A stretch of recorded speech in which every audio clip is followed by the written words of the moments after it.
For All presents Daily Food Series Galatians, the only gospel, the gospel of Christ. Title of Book 1, Following the Spirit to Fulfill God's Work, by Pedro. Week 1, Introduction, Monday. Warnings against accepting another gospel.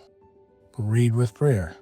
And so we have the prophetic word confirmed, which you do well to heed as a light that shines in a dark place, until the day dawns and the morning star rises in your hearts.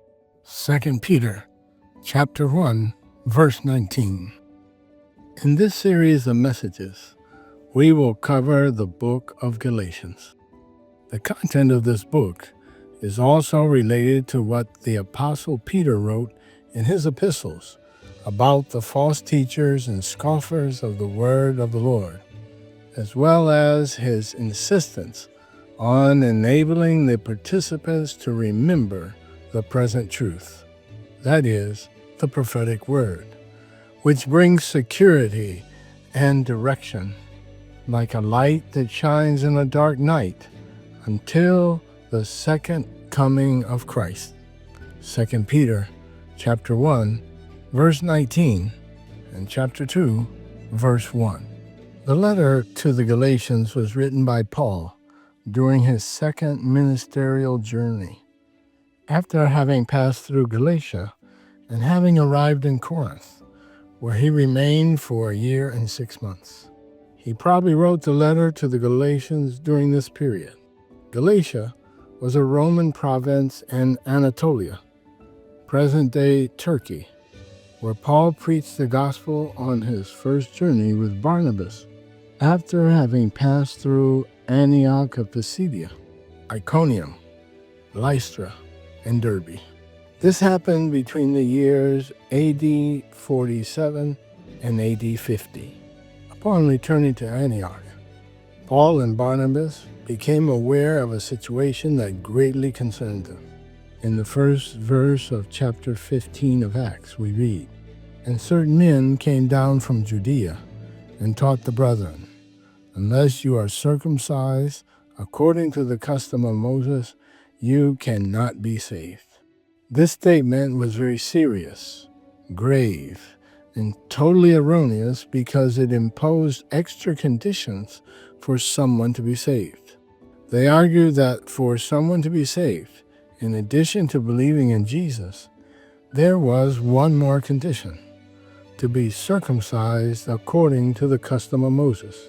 This amounts to preaching another gospel, and not the gospel of Christ. The account continues. Therefore, when Paul and Barnabas had no small dissension and dispute with them, they determined that Paul and Barnabas and other brothers of them should go up to Jerusalem to the apostles and elders about this question. So, being sent on their way by the church, they passed through Phoenicia and Samaria, describing the conversion of the Gentiles, and they caused great joy to all the brethren. And when they had come to Jerusalem, they were received by the church and the apostles and the elders. They reported all things God had done with them. But some of the sect of the Pharisees who believed rose up, saying, "It is necessary to circumcise them and to command them to keep the law of Moses." Now the apostles and the elders came together to consider this matter. Acts chapter 15, verses 2 through 6. The event recounted here occurred around the year AD 50 in Jerusalem.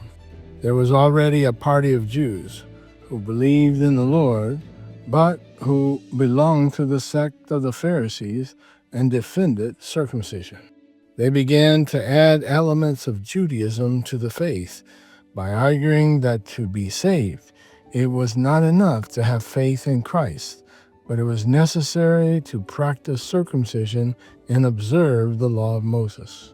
Adding these elements was tantamount to preaching another gospel.